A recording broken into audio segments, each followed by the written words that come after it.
ఈ రోజు మీరందరూ యాజ్ యూజువల్ మీరు థంబ్నెయిల్ చూశారు కాబట్టి మీకు తెలిసిపోయి ఉంటుంది మనం ఈ రోజు ఏం చేయబోతున్నాం బ్రేక్ఫాస్ట్ రెసిపీ అటుకుల దోశ అండ్ కారపు పచ్చడి. సో ఇప్పుడు మనము దీనికి కావాల్సిన ఇంగ్రీడియంట్స్ ఏంటి అవన్నీ చూసుకుంటే మనం టకటకా చేసుకోవచ్చు. అటుకుల దోశకి కావాల్సిన పదార్థాలండి. అటుకుల దోశ ఫస్ట్ మనం నానేసుకోవాలి అట్లీస్ట్ మినిమం ఒక 8 hours.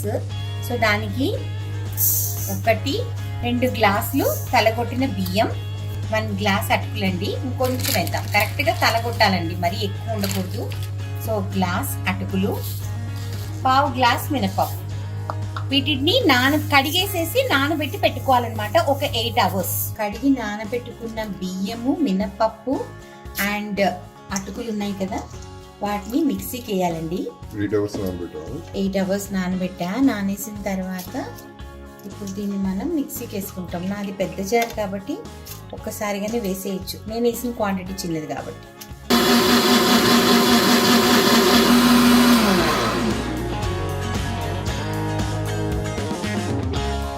ఇది పిండి కన్సిస్టెన్సీ అండి.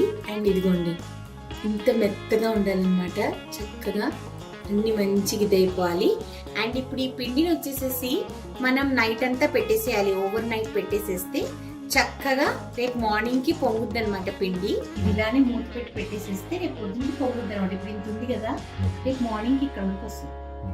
సో ఇది మన అటుకుల దోశ పిండి అండి. మీరు చూసారు కదా, నేను అటుకుల దోశ లెక్క అంతా చూపించాను.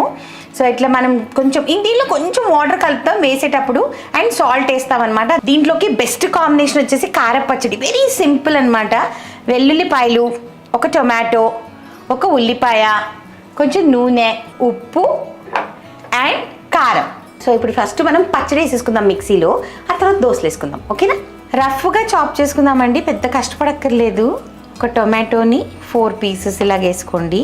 ఒక ఉల్లిపాయ, వెల్లుల్లిపాయలు ఒక 8, కారం ఇది పచ్చి కారం అనమాట, 1 tablespoon వేసాను. ఉప్పు, నూనె ఒక 2 to 3 tablespoons ఆఫ్ ఆయిల్. మనం వాటర్తో మిక్సీ రన్ చేయము, నూనె వేసి చేస్తామన్నమాట. ఇప్పుడు దీన్ని మిక్సీ పడదాం. ఓకే, ఆహాహాహా, నెక్స్ట్ లెవెల్ ఉంటుంది అసలు ఈ పచ్చడి. ఈ దోశ పిండికి సరిపడా ఉప్పు వేసుకోండి మీరు.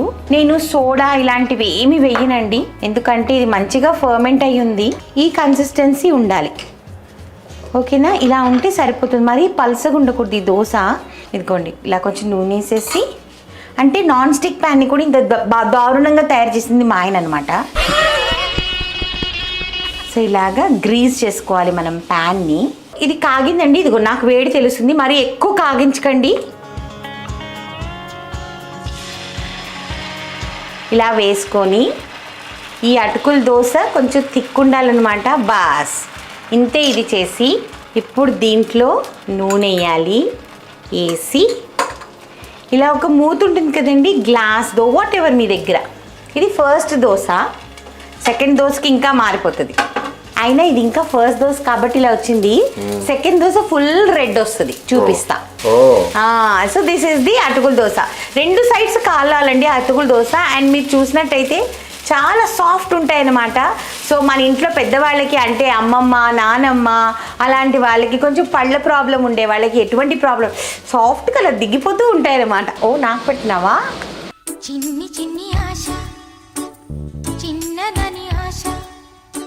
ఈ దోశ వేసేసి బయట వర్షం సౌండ్ వస్తుందా మీకు? మంచి వర్షం పడుతుంది. వర్షంలో వేడి వేడి దోశ, కారపు పచ్చడి నెక్స్ట్ లెవెల్. సో ఇలాంటి ఎపిసోడ్స్ మీకు చూడాలి అంటే మా నీలి మేఘాల్లో ఛానల్ ని లైక్ చేయండి, షేర్ చేయండి, సబ్స్క్రైబ్ చేయండి. పక్కన ఒక బెల్ ఉంటుంది, ఆ బెల్ కొడితే ఇలాంటి రెసిపీస్ ఎన్నో చూడొచ్చు. Thank you so much. Happy rainy season. Tata, by by. God bless you.